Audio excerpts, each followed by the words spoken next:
All right, we're going to get started with the next panel. It's how to steal someone's implanted RFID and why you'd want to. It is hosted by number 26 and number 68. Number 26 is Annalee Newitz, who has been at previous conferences, used to work for the EFF, now works for Wired, and Jonathan Westhughes, who I met 3 minutes ago. Annalee has an RFID chip implanted in her, so when she goes through EasyPass, she gets charged twice.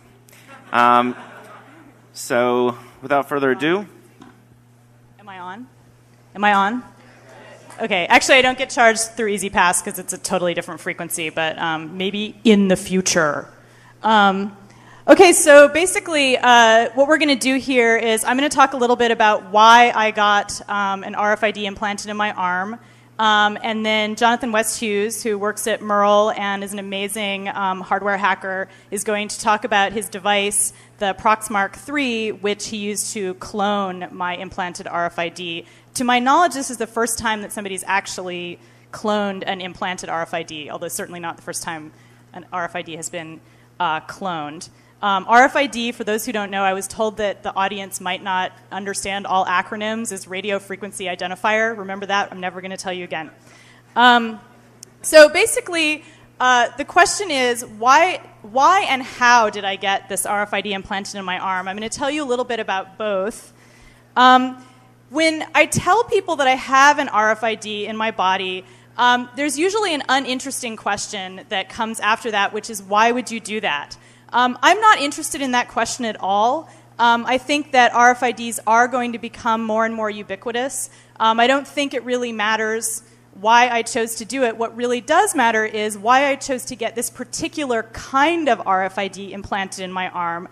There are a wide range of RFIDs that you can use. There's whole communities on the internet devoted to people talking about this. There's folks who've done all kinds of experiments with their implanted RFIDs. So the question is, why did I pick an RFID, which is a proprietary spec, which is not really interoperable with any off-the-shelf readers, and which is therefore not terribly useful? So that's the question that I'm going to answer today. I just wanted to start briefly by running you through a very quick history of implanted RFIDs. RFID technology has arguably been around in some form since the 1950s and 60s. It really wasn't commercialized until the 1980s, and then you didn't really see it being used very often until the 90s, which is right around the time that companies started marketing implantable RFIDs for pets and farm animals.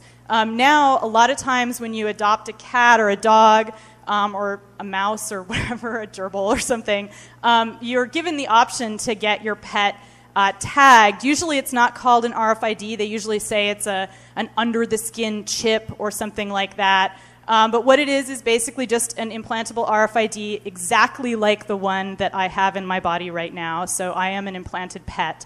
And Jonathan is never tires of pointing that out to me. And he'll talk to you more about that.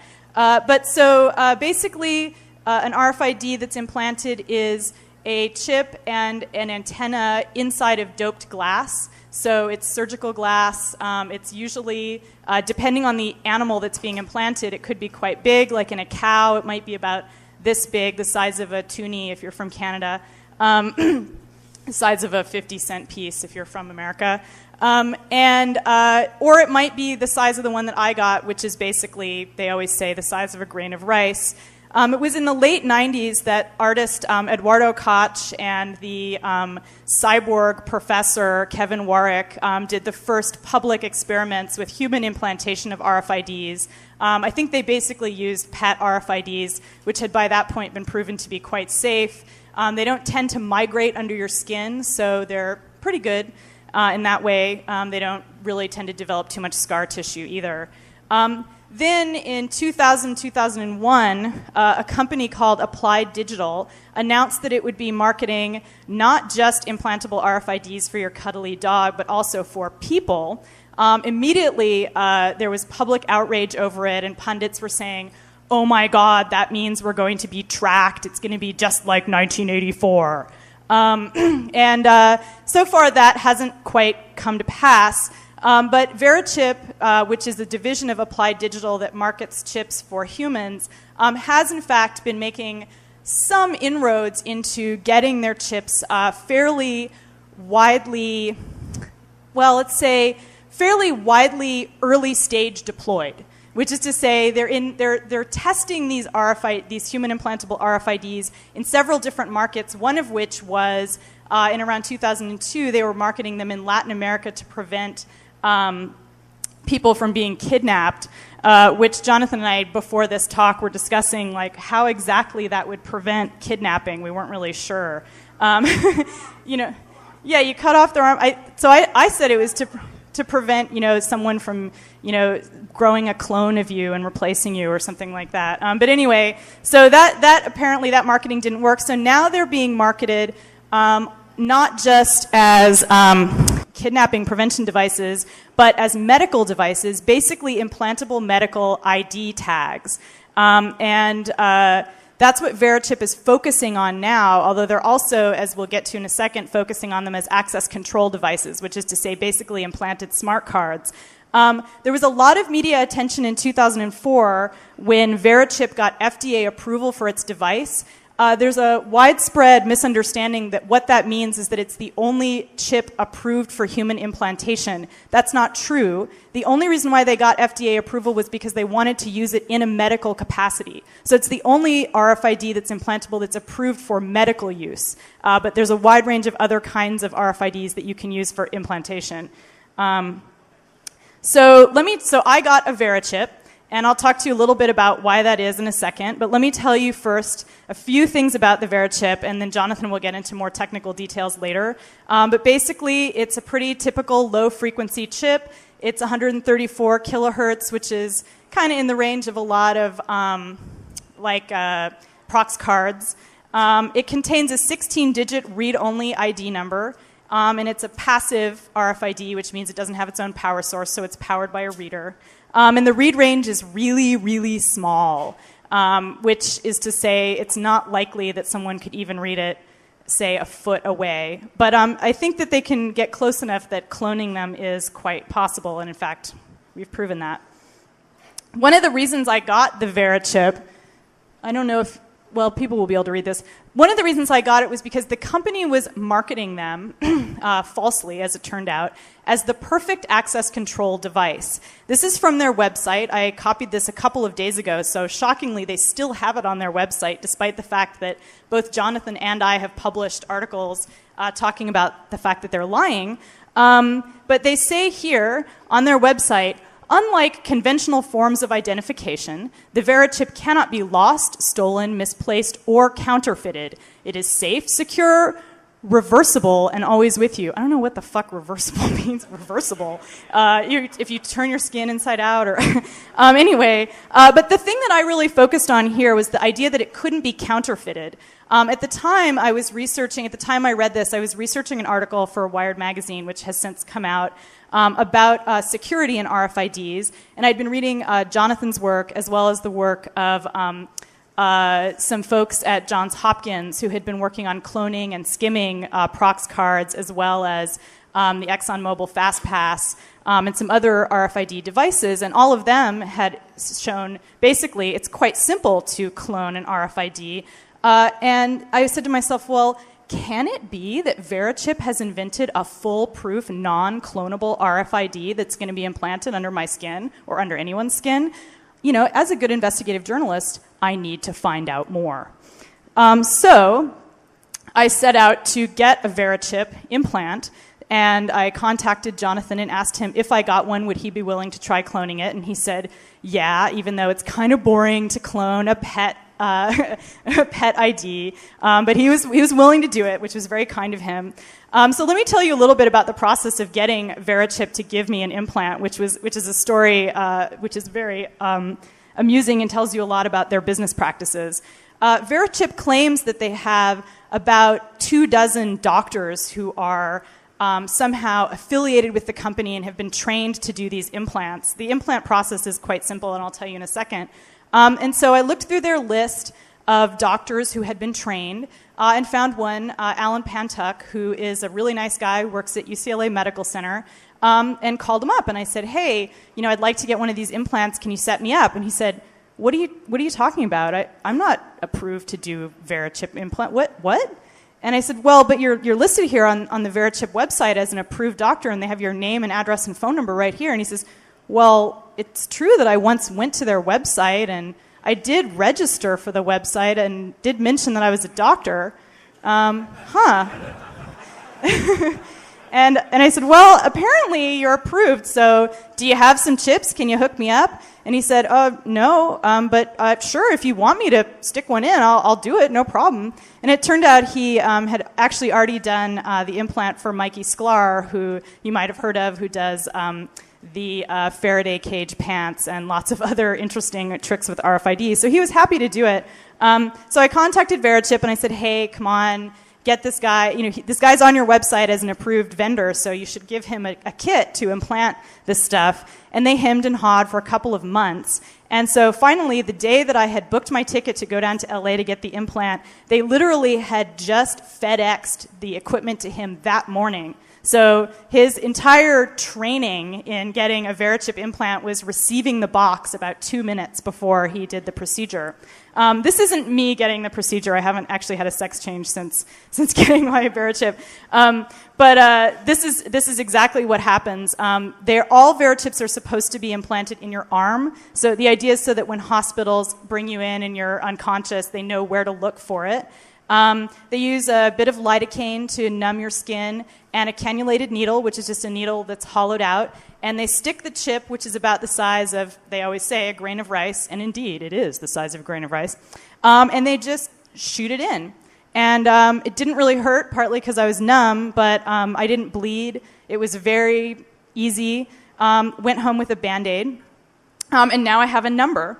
And there's my ID number, so if you want to steal my identity, feel free. But in fact, as you'll find out, it's quite easy. That's my actual arm, and that's the actual Band-Aid I went home with.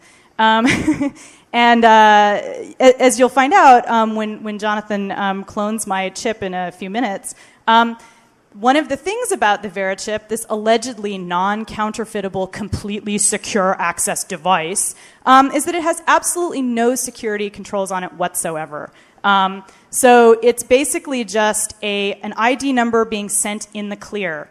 Fantastic for a lock. Fantastic for a lock, for a key that is now stuck in your arm forever.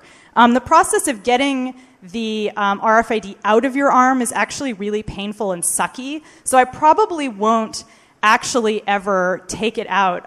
They stick it in with the needle, but then in order to get it out, they kind of have to cut you open and dig around because it's really small. You can barely feel it lots of people always want to touch my arm and say can I feel it? But you can't really. So I'm not going to get it taken out because I don't care that much, and I don't want them kind of digging around on my arm. So anyway, I just wanted to mention briefly before we go to the demo a couple of objections that are often raised to RFIDs, and specifically to implantable RFIDs, which I think, for good reason, really punch people's buttons and kind of raise even more alarm, even greater sense of alarm than I think RFIDs in clothes, for example, or in other devices. So the first question that's always raised is, aren't RFIDs an invasion of privacy? And I think, yes, they can be, and that's certainly a good question to ask. But a more important question to ask is what kinds of security is available on the RFID that we're talking about, and how much the user has control over that security.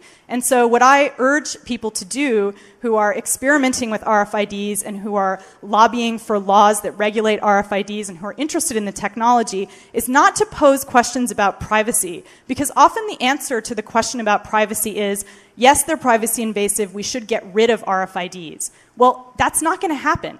We're not going to get rid of them. There's too much money invested in them. Walmart alone, which has the GDP of a small country, is now deploying RFIDs throughout its supply chain. So you're never going to get rid of them. But what we can do is push companies and push governments to create RFIDs that have decent security controls on them.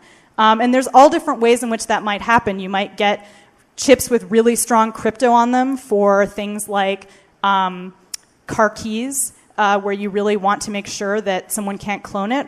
Or you might have something as simple as, if you're using an EPC tag in a piece of clothing, make it so that someone can cut it out with scissors, put it into the tag so that someone has control over what happens to that RFID tag, and label anything that has an RFID tag on it. So that's really where I think we should be pushing, is not pushing to get rid of RFIDs, but pushing to have better security under the user's control. The other question that gets asked a lot, and was asked when I went on Democracy Now! With Liz McIntyre, the very friendly but a little bit alarmist author of Spy Chips, who has a special edition of Spy Chips just for Christians. The radio host asked, what would Hitler have done with RFIDs?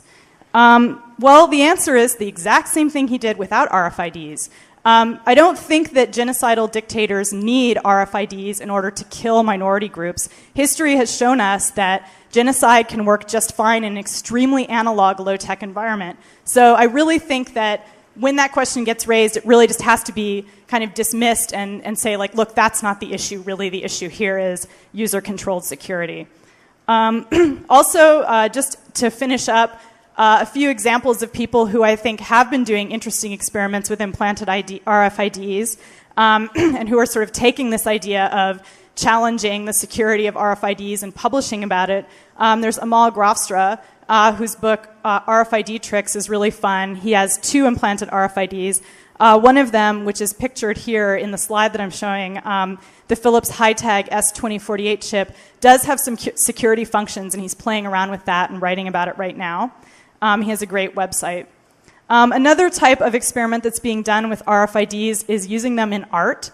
Mikey Sklar, who I mentioned earlier, who created the Faraday cage pants, where if you put anything in the pocket, it blocks people's ability to read the RFID marked items in your pocket, has also created something called the Highlighter Project, which is a trampoline that's activated by the RFID in your hand, well, not the trampoline, but the giant flame of fire that's then activated by the trampoline. So you activate the fire with the RFID, then you get on the trampoline, and the higher you jump, the bigger the fire. So anyway, he's been building RFID reading into his art for a long time, and he's always at Burning Man. So if you go to Burning Man and you see a flaming trampoline thing, that's Mikey. However, art and experimentation aside, the thought I want to end with is, if we continue down this path with companies like Verichip lying to people about the security of their RFID products, and government trying to put RFIDs that are not secure into ID tags, that's the time when we need to take matters into our own hands and start hacking the shit out of this stuff and publishing about it. So thank you. I would think, we'd want to cheer harder for hacking, but that's okay. I hate people who are like, cheer more. No, okay. All right, an early morning or afternoon cheer for hacking. So the thought I want to end with is, when you see these kinds of things going on with RFIDs being presented that don't have adequate security and that's not under user control, it's time to start hacking in your garage and or in your workshop. And so with no further ado, I will segue to the awesome hacker, Jonathan Westhughes.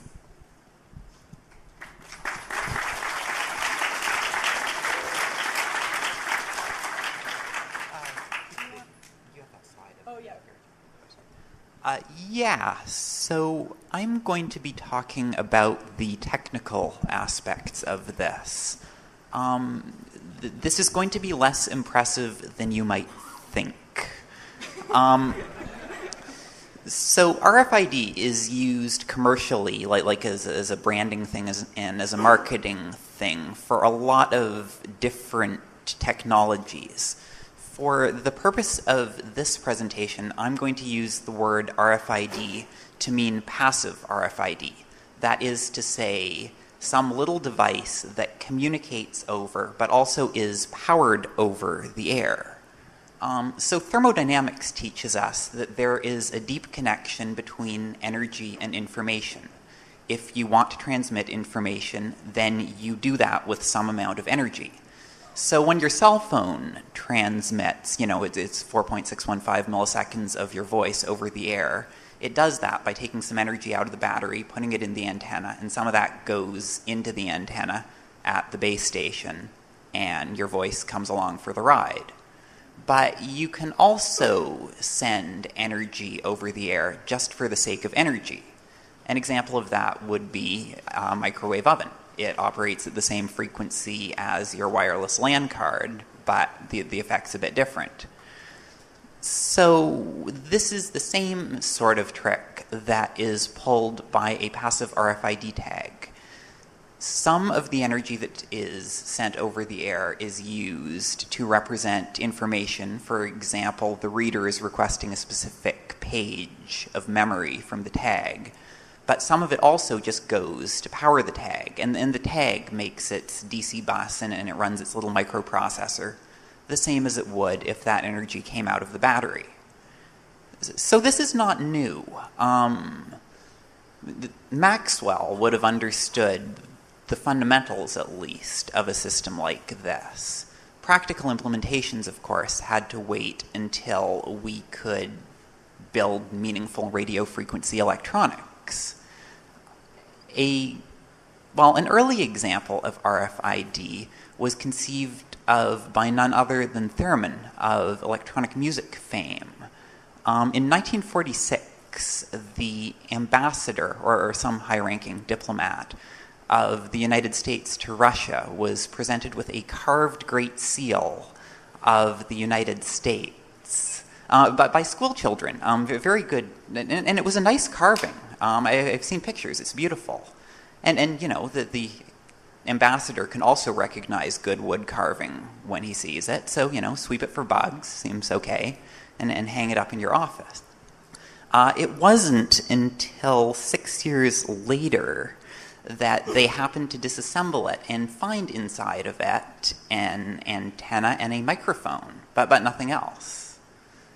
So it works by the same principle, right? Like the KGB parks the van outside, you beam the 350 megahertz in the window, and you listen for the voice on the backscattered radio channel.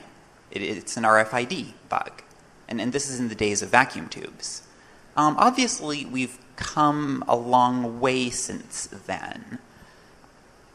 The development of modern integrated circuits, modern transistors, modern IC processes has made this practical. So for, the past 20-ish years, you've been able to buy relatively simple RFID tags. These tags don't perform any kind of mathematical operation on the tag itself. No crypto, no fancy state machines. Basically, they have some ID. It's a fixed number of bits, usually on the order of 100. When they're in the field, they repeat it over and over and over, and that's it. But this is good for a number of things. The majority of proximity cards on the market, for example, work in this way.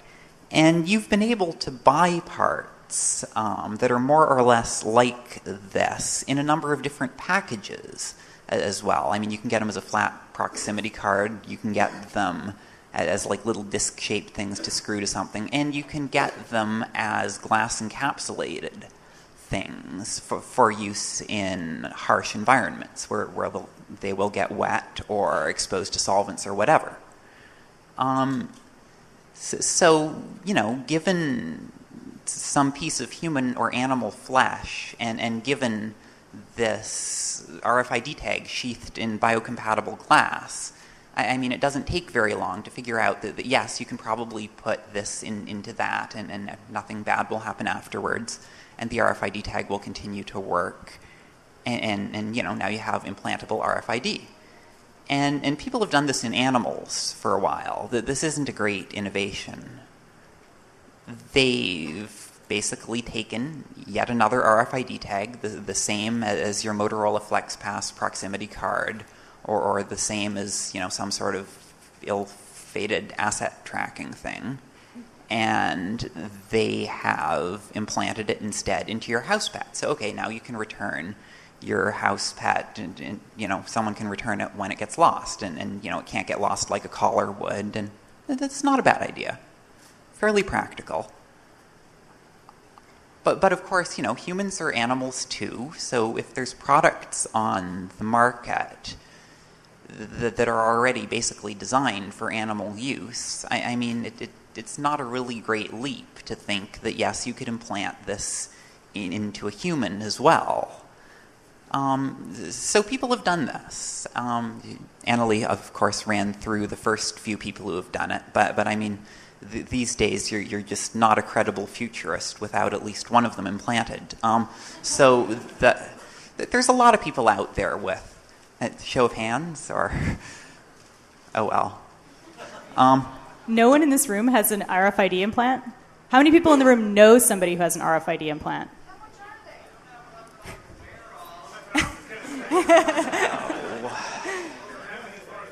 It cost me about $400 to get mine done, but that's because I got it done at a medical center. So I think people are, I mean, it's $20 for a chip for one that has good crypto, and for a crappy one, it's like $5. Well, yeah, and I mean the medical portion of it.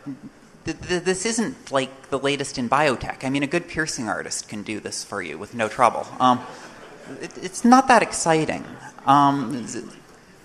So people have done this, the attention seekers, the artists, the whatevers, and you know, like, if you want to do something that will cause the reporters to return your calls, and you want it to involve RFID, and you want to do this knowing as little about RFID as possible, then getting yourself implanted is actually a pretty good move. I mean, I can't think of anything better. So people have done this. And VeriChip has done this as well.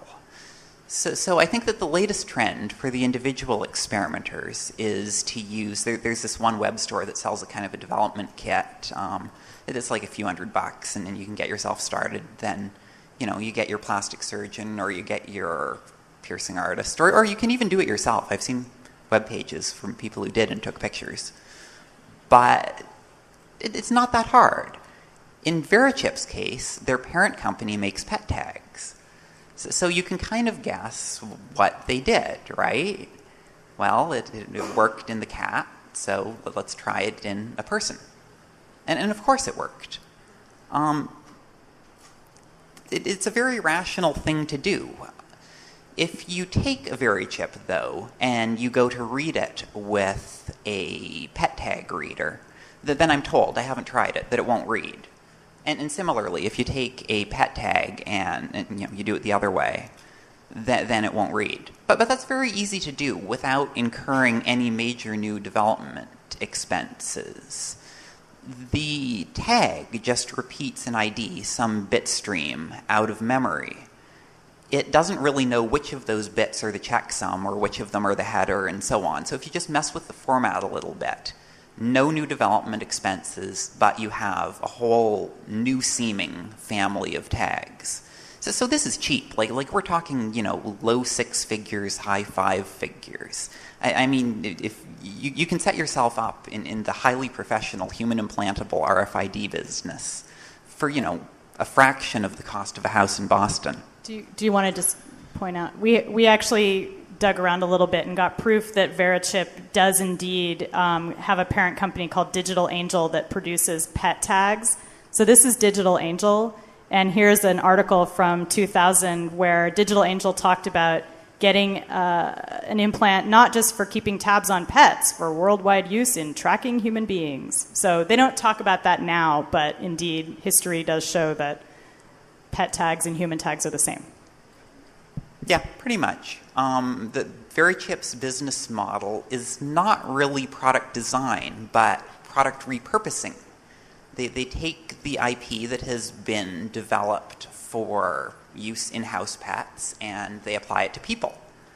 And when I say they take the IP, I mean that they take the same like piece of silicon.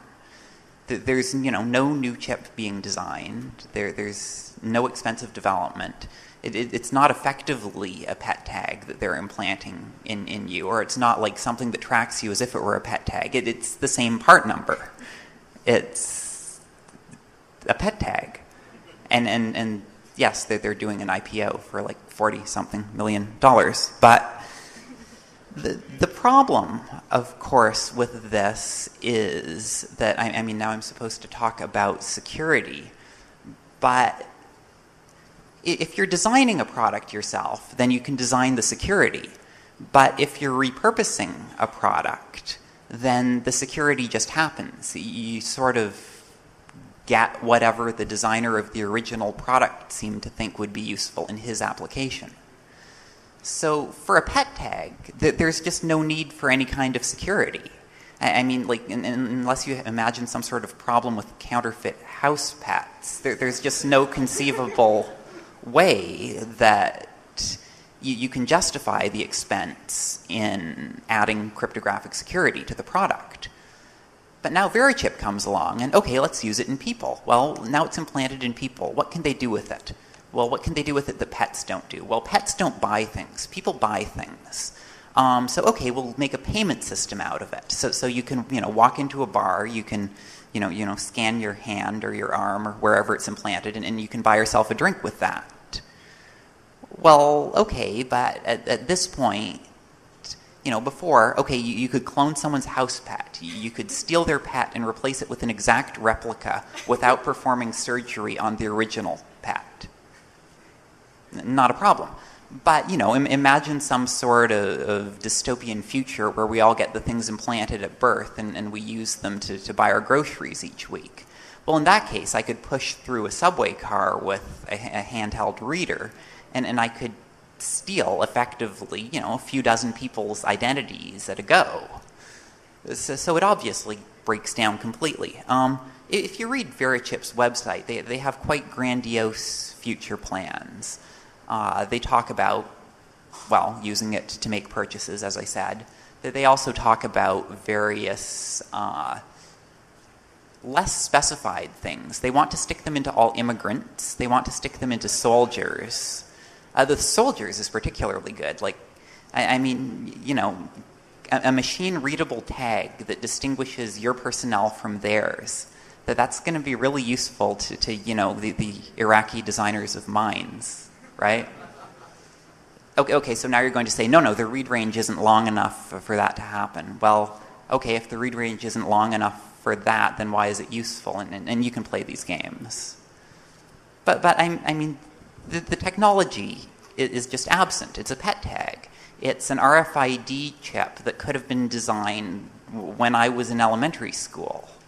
So to, imagine that VeriChip, at least, is going anywhere with human implantable RFID is technically, I think, a bit of a stretch. I mean, it doesn't have to be that way. People do all sorts of interesting things involving implantable RFID. Like if you drop by a biotech lab, you'll see, for example, various bits of monitoring equipment that they stuff into lab animals. And those things are huge. It's amazing how much you can fit into a mouse and still have room left for the mouse. But lab animals don't live that long anyways. But you can get things that monitor various vital signs, breathing, core temperature, a lot of things. Because, there's people putting serious technical effort into designing a product to solve a problem. In the case of the VeriChip, you're just sort of, hey, cool, we can stick it into a person instead. So nothing particularly special happens. So now I'll do the demo, because everyone likes a demo. Yes, so let us switch laptops. Now you'll get to see Jonathan clone my chip. This experiment was originally took place in a small coffee shop in Cambridge, which has since gone out of business. So it was really lousy. But. Yeah, well, they had.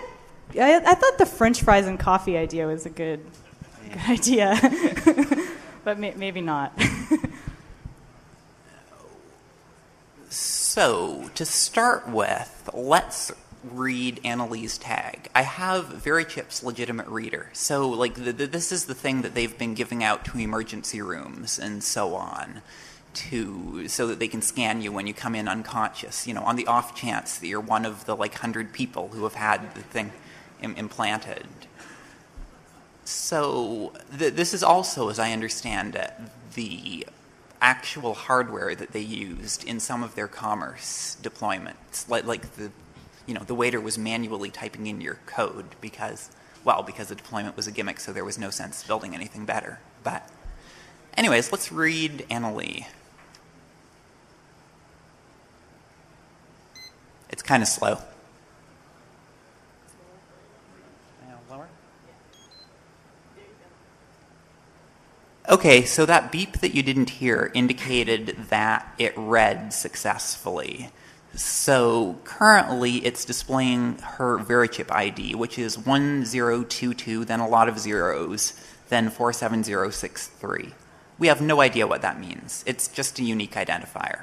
It literally is just a number. They're just, yeah. So now let me read her arm using my RFID tag reader. You'll see a couple dots on my arm if you're close enough. That's just because we wanted to mark the spot where my RFID is. Those aren't like a result of the RFID.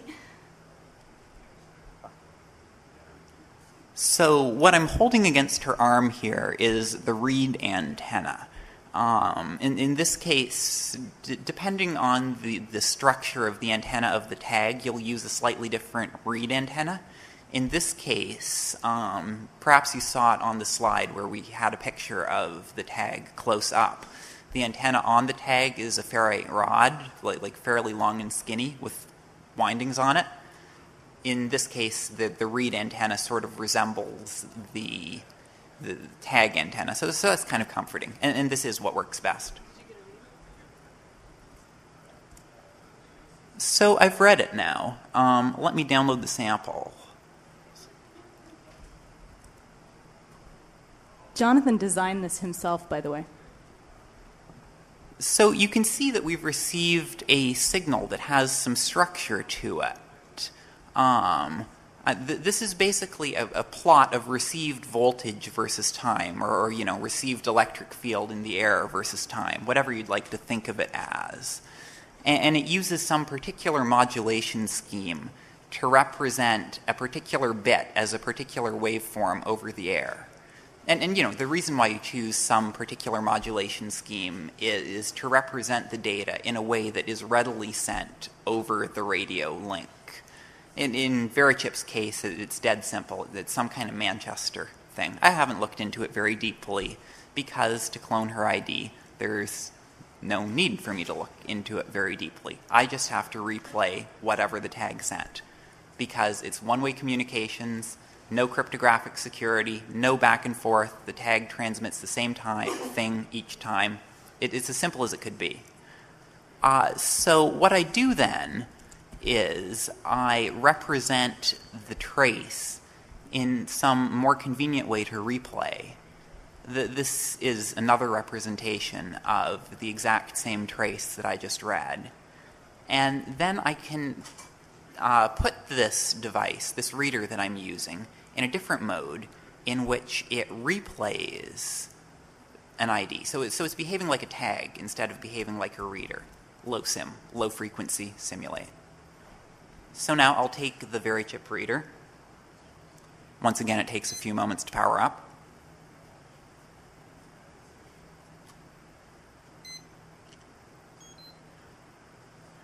And same number, right? 47063. You can come see it afterward if you want. Thank you. So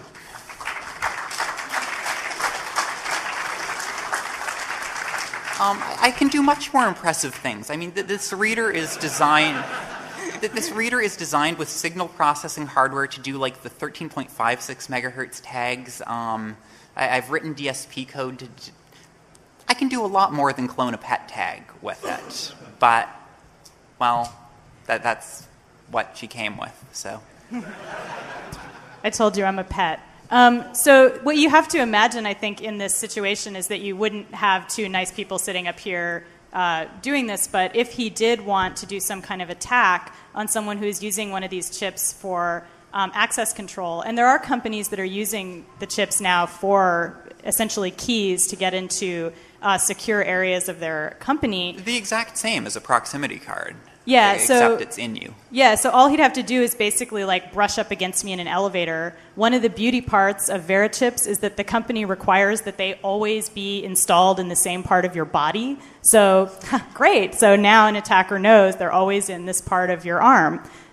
So it would be quite simple for him to break into a company like City Watcher in Cincinnati that puts all of their secure data in a room that you can only access using your completely secure, non-counterfeitable Verichip. Actually, they were smart enough to make that only an interior door.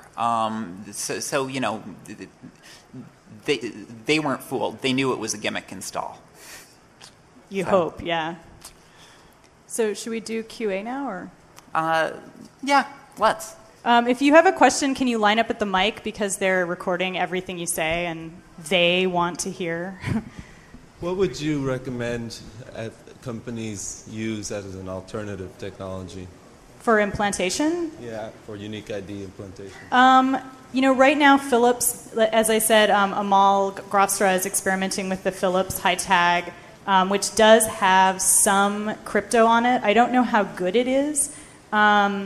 So I think at this point there aren't a lot of decent implantable tags with security features, but that would be where I'd start. What would you say? There's the. I mean, if for some, I don't know why I would want to implant myself with an RFID tag, but if I did want to do so and I wanted just pretend. Yeah, and I wanted it to be cryptographically secure. It's my understanding that there are the DesFire cards out there, which are not available in glass capsules, but could be repackaged pretty easily. I mean, this is the kind of thing, you know, you can't do it in your kitchen, but you can do it with like thousands of dollars of equipment, not hundreds of thousands. And those use, well, DES, which is at least a known quantity. Yeah, That's and Texas probably what I do. Instruments has said that they're going to do 128-bit encryption in their next generation of tags, which are supposed to be used in car keys, but those are not on the market yet. And I talked to a rep that told me that, who knew I was writing about security, so I don't know how true it is, but... I heard you mention about, you were talking about RFIDs with encryption, and it's my understanding that RFIDs with encryption, even up to, let's say, 2 or 3 levels, are double or triple or even quadruple the price of a typical RFID chip. Do you really think that the companies are going to expend that amount of money on something like that? You are correct that they do cost a lot more money to manufacture.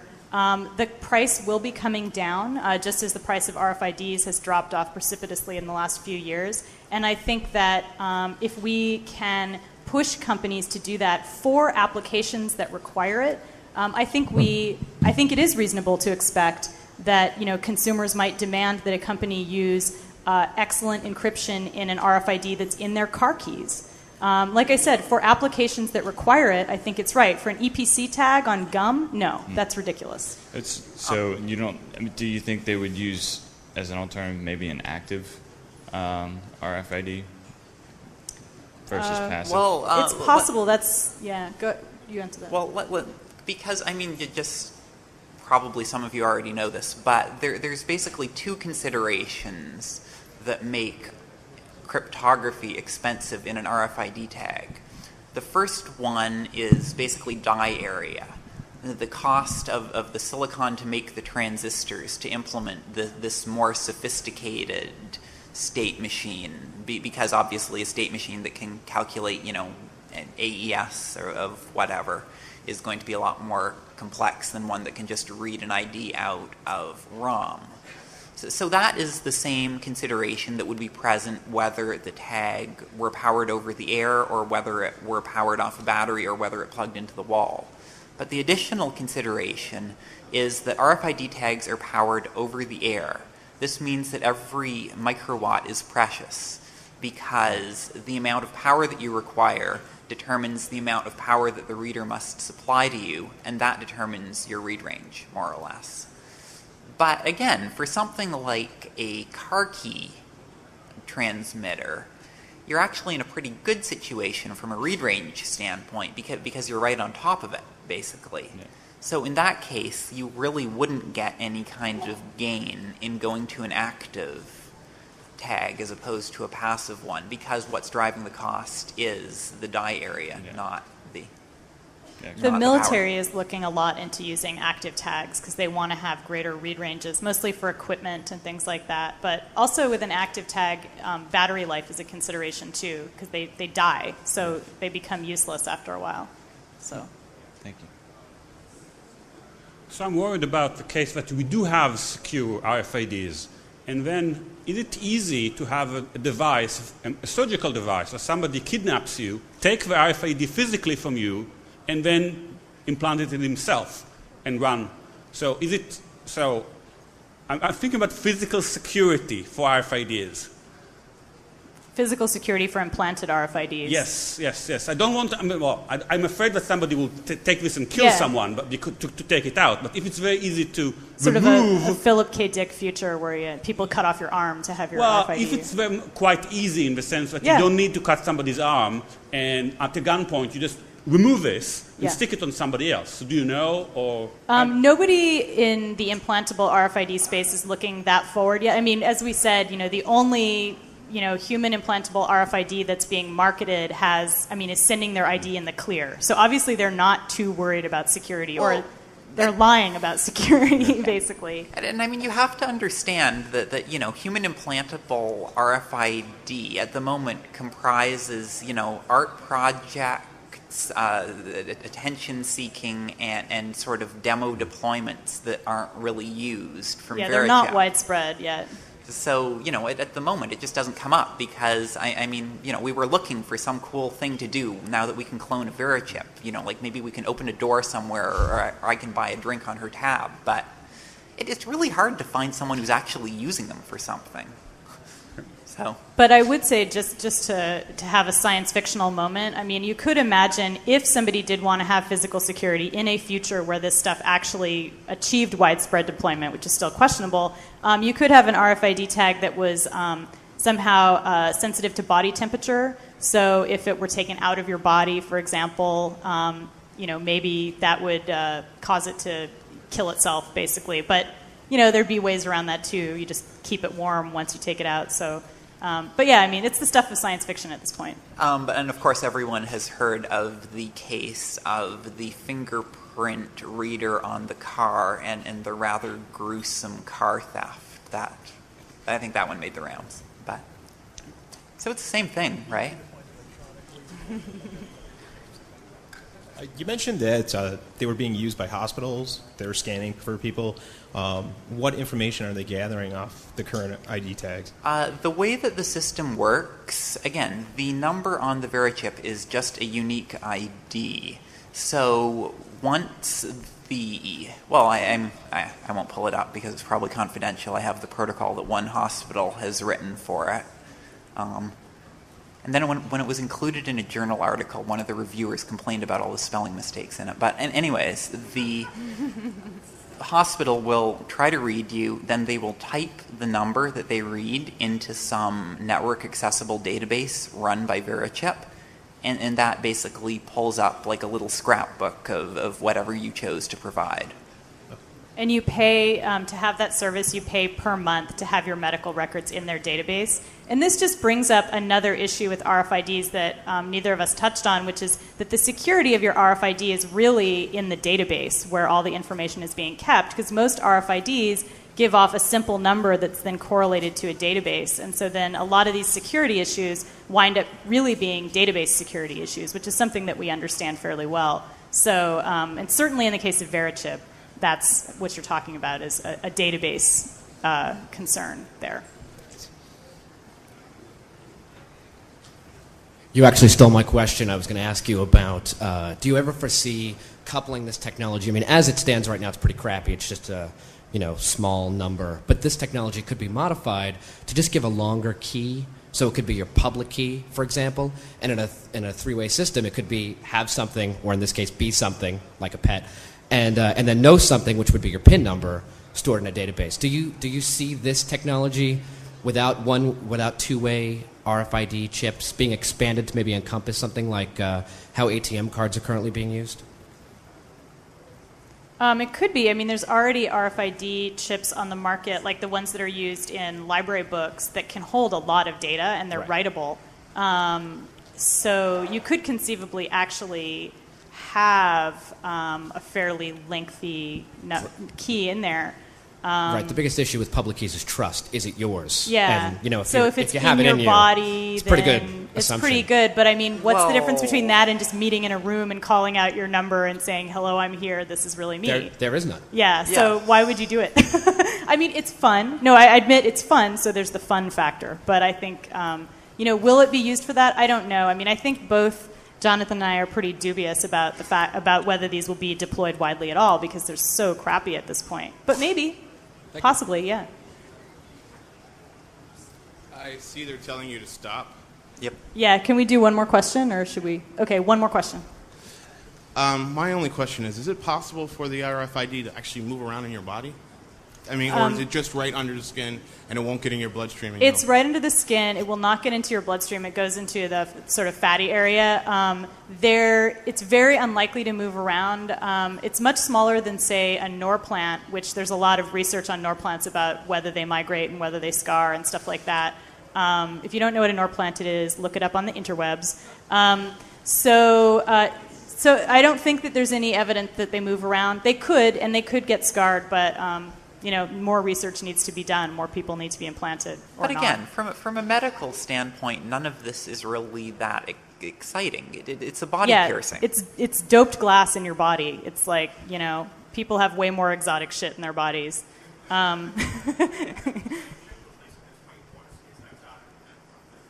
Yeah. Okay. Well, thank you very much.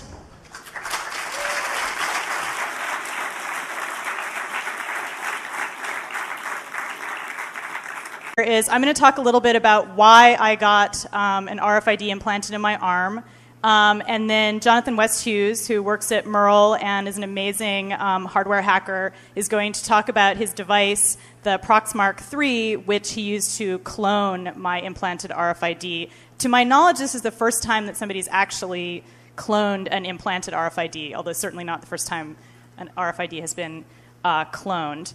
RFID, for those who don't know, I was told that the audience might not understand all acronyms, is radio frequency identifier. Remember that? I'm never going to tell you again. So basically, the question is, why and how did I get this RFID implanted in my arm? I'm going to tell you a little bit about both. When I tell people that I have an RFID in my body, there's usually an uninteresting question that comes after that, which is, why would you do that? I'm not interested in that question at all. I think that RFIDs are going to become more and more ubiquitous. I don't think it really matters why I chose to do it. What really does matter is why I chose to get this particular kind of RFID implanted in my arm. There are a wide range of RFIDs that you can use. There's whole communities on the internet devoted to people talking about this. There's folks who've done all kinds of experiments with their implanted RFIDs. So the question is, why did I pick an RFID, which is a proprietary spec, which is not really interoperable with any off-the-shelf readers, and which is therefore not terribly useful? So that's the question that I'm going to answer today. I just wanted to start briefly by running you through a very quick history of implanted RFIDs. RFID technology has arguably been around in some form since the 1950s and 60s. It really wasn't commercialized until the 1980s, and then you didn't really see it being used very often until the 90s, which is right around the time that companies started marketing implantable RFIDs for pets and farm animals. Now, a lot of times when you adopt a cat or a dog or a mouse or whatever, a gerbil or something, you're given the option to get your pet tagged. Usually it's not called an RFID. They usually say it's an under-the-skin chip or something like that. But what it is basically just an implantable RFID exactly like the one that I have in my body right now. So I am an implanted pet. And Jonathan is never tires of pointing that out to me. And he'll talk to you more about that. Basically, an RFID that's implanted is a chip and an antenna inside of doped glass. So it's surgical glass. It's usually, depending on the animal that's being implanted, it could be quite big. Like in a cow, it might be about this big, the size of a toonie if you're from Canada.